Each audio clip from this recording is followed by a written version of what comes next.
ধরে চিন্তা করি বাইর করলাম যে পৃথিবীতে সবাই ফেরেশতা, একমাত্র আমি ছাড়া। আর সবচেয়ে বড় ফেরেশতা কারা জানো? ওই যে 4200 পদের বিপরীতে প্রথম দিনে পুলিশের কনস্টেবল পদে 1,96,000 যে লোকেরা আবেদন করছে তারা। আসলে এখনকার সময়ে পুলিশের চাকরি এটা ওই গেছে কি কইতে পারবেনি আমেরিকার ভিসার মতো, যে এই লোকেরা সকালবেলা দেখবে আমেরিকারে কবে যে আমেরিকা শেষ হয়ে যাক, আমেরিকা নাই হয়ে যাক, আমেরিকা ফতেফত হয়ে যাক, আমেরিকা ফুল চুন হয়ে যাক, আবার বিকেলবেলা যখন দেখবে যে কি আমেরিকা পাসপোর্ট এটা পাই গেছে, ভিসা এটা পাই গেছে, আলহামদুলিল্লাহ লেখি বড় করে একটা পোস্ট দিই, আমেরিকার পথে সে রওনা দিব। আমরা হয়েছে সেই জাতি। অথচ জুলাই বিপ্লবে কিছুদিন আগেও মনে হয়েছিল যে পুলিশ সবচেয়ে নিকৃষ্ট জাতি, এই দেশে পুলিশের চাকরির জন্য ভবিষ্যতে যদি কোনো নিয়োগ দেওয়া হয় ওই বিজ্ঞপ্তিতে হয়তো কোনো মানুষ অ্যাপ্লাই করতো না। কিন্তু এখন দেখো প্রথম দিনে 4200 কনস্টেবলের বিপরীতে 1,96,000 মানুষ কি করছে? আবেদন করে বসে রয়েছে। এদের অনেকেই পোস্ট ঘাটাঘাটি করলে দেখবে যে কি, আবার পুলিশ যখন মরি যায়, পুলিশ যখন নাই হয়ে যায়, তখন দেখবে যে ওখানে আলহামদুলিল্লাহ লিখতেছে। আবার হাতে নিজেই এখন কি পুলিশের চাকরি লেভেললাই ফতে ফতে দৌড়ে দিচ্ছে। এইগুলোর অনেকগুলো কারণ আসলে আছে। দেশের চাকরির বাজার ব্যবস্থা কিন্তু খুব একটা ভালো না, এটাও সত্য, এটাও মানতে হইব। দেশের চাকরির ব্যবস্থা খুব একটা ভালো না। দেশে বেকারত্বের সংখ্যা অনেক বেশি, এবং এই বেকারত্ব নিরসনে সরকারের যেই সকল পদক্ষেপ নেওয়ার দরকার ছিল সরকার কিন্তু নেয় নাই। নিব কেন? আসলে লুটপাটে ব্যস্ত ছিল।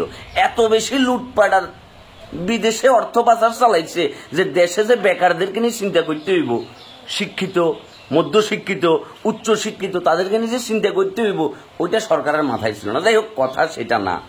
কথা হয়েছে আমরা সেই জাতি, হেতেরে হালার ভূত বলি আমি, সাথে সাথে মনে করো দেখিয়া তারে চোর বলি, এই চোর এই কথা বলি আমি, সাথে সাথে আমি নিজে আর একটা চুরি করে ফেললাম। তার জন্য চুরিটা ঠিক না, কিন্তু আমার জন্য চুরিটা জায়েজ। আমরা সেই জাতি। যাই হোক, যারা অ্যাপ্লাই করছে তাদেরকে নিয়ে আমার কোনো আক্ষেপ নাই। দেশের চাকরির বাজার ব্যবস্থা, বেকারত্বের অবস্থা এতটাই শোচনীয় অবস্থা, এতটা বাজে অবস্থা এসে পৌঁছাইছে, যার কারণে মানুষ হুড়মুড় করে যে যেখানে চাকরি পাইতেছে করতেছে। কিন্তু কথাটা হয়েছে ওই যে মানুষ মরলে আলহামদুলিল্লাহর চর্চা, পুলিশ মরলে আলহামদুলিল্লাহ চর্চা, এসব ভণ্ডামি থেকে সরিয়ে আসো।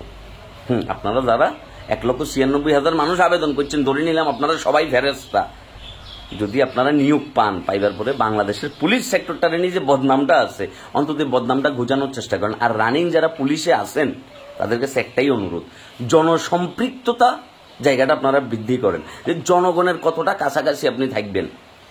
নয়তো আমরা যারা দিন শেষে ভুক্তভোগী হই তারা কিন্তু আসলেই গালিগালাজ করে খুব বাজেভাবে। ঢাকা শহরে আমি যাই দেখলাম যে পুলিশরে খাইতেছে না, রিক্সাওয়ালা সিএনজিওয়ালা বাইতেছে, দাদারসে গালিগালাজ করতেছে। এখন একটা বাহিনীর ভিতরে সকলে তো ভুল না, কিন্তু কিছু কিছু চোর বাটপার, উঁচু লেভেলের কিছু কিছু চোর বাটপারের জন্য এই বাকি পুরা বাহিনীটা কিন্তু ডুবে গেছে।